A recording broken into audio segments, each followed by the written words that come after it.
New York has plenty of interesting stories involving planes. Whether it be the emergency landing on Rockaway Beach, the landing into the Hudson River that got adapted into a movie starring Tom Hanks, or the other one that we're not really allowed to talk about.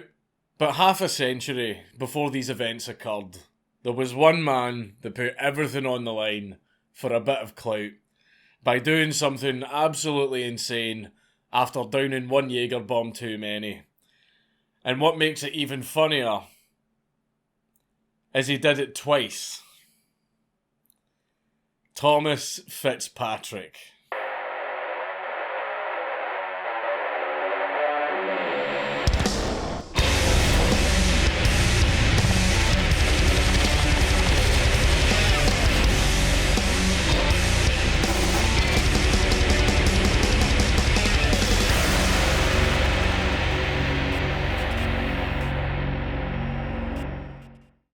But before we get into the video, it is in fact your boy, Raid Shadow Legends. And here are the top 5 reasons to play Raid Shadow Legends. 1. It's not some thrown together piece of crap like 99% of other mobile games. 2. They have a full motion capture studio to animate their characters. 3. It has several different game modes with PvE and PvP, so you can choose how you play the game. 4. The team are constantly updating and improving the game to bring you more content. And 5. Unlike other mobile games, it's actually fun to play. But still, my favourite thing to do in the game is make people cry in the PvP arena. And coming up in Raid Shadow Legends are the summer events, as well as a lot of new content, new champions, and also a new rotation of the Doom Tower.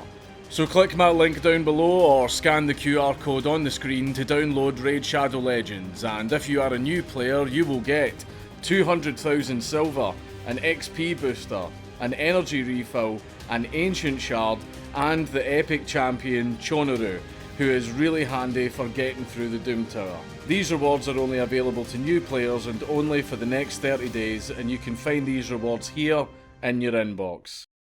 Thomas Fitzpatrick, known as Tommy Fitz among his friends, was born on the 24th of April 1930 in Washington Heights in New York City.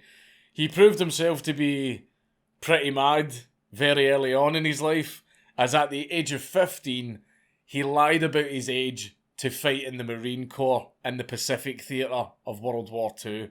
And then in 1949 he joined the US Army to fight in the Korean War, where he earned a Purple Heart and Silver Star after getting wounded while rescuing an officer. He even persevered through heavy blood loss to direct another rescue party and provide covering fire. Thomas then retired from military service in 1952 with an honourable discharge and became a steam fitter in New Jersey while working part-time as an aeroplane mechanic at the Teterboro School of Aeronautics. He also took flying lessons there, which would go on to become very useful. Despite living in New Jersey, Thomas would regularly go drinking in his old neighbourhood with his old friends. On a seemingly ordinary night out on the 30th of September 1956, Thomas and his friends found themselves discussing whether or not it was possible to travel from New Jersey to the Heights in under 15 minutes. Thomas, in a moment of drunken wisdom, argued that it was possible. Understandably, Thomas's friends thought that he was just too drunk to properly wrap his head around the apparent logistical impossibility of this task, so they made what they thought was an easy bet. But they had underestimated Thomas. Thomas was not a man who took half measures, and he was determined to win this bet by any means necessary. So he got up, left the bar, and disappeared into the night. At around 3 in the morning, Thomas, still very drunk, somehow managed to sneak past the guards at his flying school and stole a red and white single-engine Cessna 140 and took to the skies without radio or lights while extremely drunk, yet somehow still managed to avoid skyscrapers as he got closer to his destination, like he was playing GTA 5. The plan was to land on the field at George Washington High School, but due to it being the middle of the night, it wasn't well lit enough and it would have been extremely dangerous. So instead, Thomas decided to use the street lights as landing lights and touched down on St. Nicholas Avenue and then taxied the plane to the front of the bar that he had left earlier. Just look at this picture.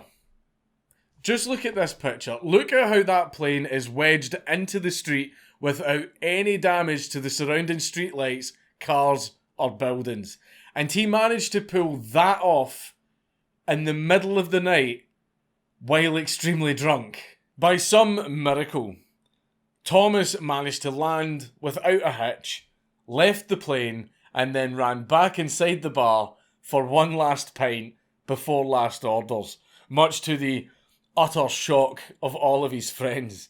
Luckily, no one was injured. However, that didn't stop the police from being called, which, despite putting a bit of a dampener on the whole evening, it was kind of inevitable.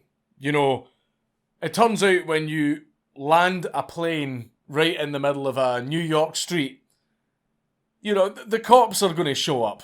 Thomas tried to weasel his way out of an arrest by telling the cops that he had unexpected engine trouble and was forced to make an emergency landing in the middle of the street. But the cops saw right through this nonsense. That's crazy, bro. That's so crazy. We've had all kinds of plane-related reports tonight as well. For example, we just got a report of a plane being stolen. A plane that looks just like this one. Hands behind your back. Thomas admitted taking the plane and said it was because he had the sudden urge to fly. Despite being stunned and frankly massively impressed by the situation, the cops arrested Thomas because a perp walk was obviously the best way to get a selfie with this nutcase. It wasn't just the police that were impressed. The public reaction to Thomas's flight was a mixture of shock and awe. The New York Times called the incident a feat of aeronautics and a fine landing. And a child who was interviewed thought that the whole thing was actually a prank. He thought that someone had transported the plane into the street by truck because someone landing it in such a narrow area seemed impossible. In fact, the street was actually too narrow to get the plane out of intact, so they had to remove its wings to actually get it out of the street.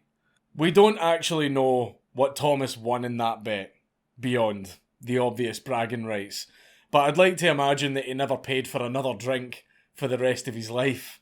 However, that certainly wouldn't have covered his bail, which was set at $5,000. Because the judge wanted to make an example out of him. But despite being arrested for grand larceny, the charges didn't actually stick because the owner of the plane didn't want to press charges. Now, why would that be? Thomas stole a very expensive vehicle and could very easily have destroyed it and harmed himself and any number of other people all over a stupid bet. Well, the reason the owner of the plane didn't want to press charges is because he found it funny. Thomas didn't get off completely scot-free though. The judge gave him a slap on the wrist for violating the city's administrative code because, surprise, surprise, landing a plane on a public city street for a laugh is a crime. I know, I mean, who knew? So Thomas was given a $100 fine. Adjusted for inflation, $100 in 1956 is worth $973 in today's money, which converts to £700. This man stole a plane and landed it in the middle of the street in one of the biggest cities on earth, all while drunk, and he got fined less than I did. In addition to the fine, Thomas's pilot licence was suspended for 6 months, but he chose not to renew it afterwards because he simply had no desire to fly again. Content that he couldn't top this stunt, Thomas's flying career ended on a high note. He got married in 1958 and settled down in New Jersey, planning to live a quiet life. Thomas had had his 15 minutes of fame and provided the papers with a nice fluff piece. The end. No. On the 4th of October, 1958, Thomas found himself reminiscing in a bar in Manhattan with his friends, when one of them began to tell another patron about Thomas's infamous drunken flight. The problem was, this guy didn't at all believe the story. He thought the guys were just winding him up. He told Thomas, "There is absolutely no way you stole a plane and landed it in the middle of a New York street." Unfortunately, Thomas had no way to prove it, because back in the 1950s you couldn't just whip your smartphone out and show a video of your crazy night out. The gauntlet had been thrown down. This champion had been challenged by some pleb, and now his honour was on the line. Something that you just don't do to a man that has a few whiskies in him. Thomas had no choice but to do the one thing that any self-respecting mad lad would do. So just before 1 a.m, Thomas got up, left the bar, and went back to where it all started. Teterboro Airport. Now you would think that security would have been beefed up a bit since the last time the guards get finessed by a random drunk on a mission, and that this ill-conceived attempt at clout chasing a second time would have met a very anticlimactic end. But you would be wrong. For a second time, all the guys in the control tower could do was watch as yet another plane rose into the clouds, again without radio, and again without lights, and obviously without clearance, and once again, Thomas was extremely drunk. Bloody Paul Blart airport security. Imagine being a guard at the airport and not being able to catch some drunken bastard stealing a plane a second time. Thomas was in the air, but the dangerous part was still to come. The cops had called his first landing a 1 in 100,000 shot, and lightning never strikes in the same place twice. So the chances that this tale would have a tragic end, they were pretty high. But Thomas rolled a nat 20 and again stuck the landing.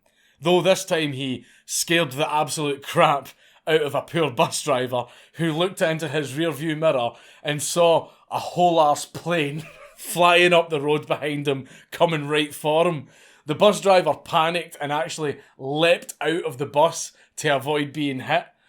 According to the bus driver, the plane hit the ground, then bounced 20 feet into the air, but then landed safely, and then taxied to Amsterdam and 187th Street in front of a Yeshiva University building. Thomas then jumped out of the plane and fled the scene. But Thomas had a reputation to uphold. He couldn't risk having some posers taking credit for his feat. So he later turned himself in. As daring as this was, Thomas had flown a bit too close to the sun, and the law quickly sent him back down to earth. The judge was, understandably, very angry to see Thomas again for doing the exact same thing again that the judge told him not to do. So the judge decided to really teach Thomas a lesson by saying, and I quote, "Had you been properly jolted then, it's possible this would not have occurred a second time." Thomas was about to get the book thrown at him. Despite the fact that the owner of the plane, who was clearly a big fan by this point, again refused to press charges for having another plane stolen, the judge threw the book at Thomas and sentenced him to 6 months in prison. Although this was a relatively light sentence that was given due to his record as a veteran, Thomas gracefully accepted the consequences of his actions, and after sentencing he said, "It's the lousy drink." A year and a half later, Thomas was drinking with his friends in another Manhattan bar, and I'm joking. Thomas finally learned his lesson from the second flight, and after being released from prison, he stayed out of trouble, and he lived the rest of his life sensibly with his wife and 3 kids, until he passed away on the 14th of September 2009 at the age of 79. While I can't endorse what Thomas did because it was extremely dangerous and could have easily gone horribly wrong and killed a bunch of innocent people, seriously, I know I'm laughing and I find all of this really funny, but don't ever do anything like that. It's still one hell of an entertaining story, and I can't help but admire the public reaction to Thomas's antics. The man clearly never meant anyone any harm, and the media's reporting clearly reflected this. Unfortunately, the same cannot be said today, as one eyewitness of the flight pointed out, saying, and I quote, "If it happened today, they would have called him a terrorist and locked him up and thrown away the key." Nevertheless, Thomas's status as a local hero allowed his legacy to endure, as he was immortalised in the most fitting of ways. If you want to make a proper toast to this mad lad, there is a cocktail that was named in his honour: the Late Night Flight. So raise a glass to this absolute legend, because while he may have left this mortal plane, if the moment ever arises on a night out where you're about to say, "Hold my beer," just remember that you have an extremely high bar to clear, thanks to Thomas. Just try to not reach it by plane. It's Count Dankula on YouTube. Everybody just subscribe.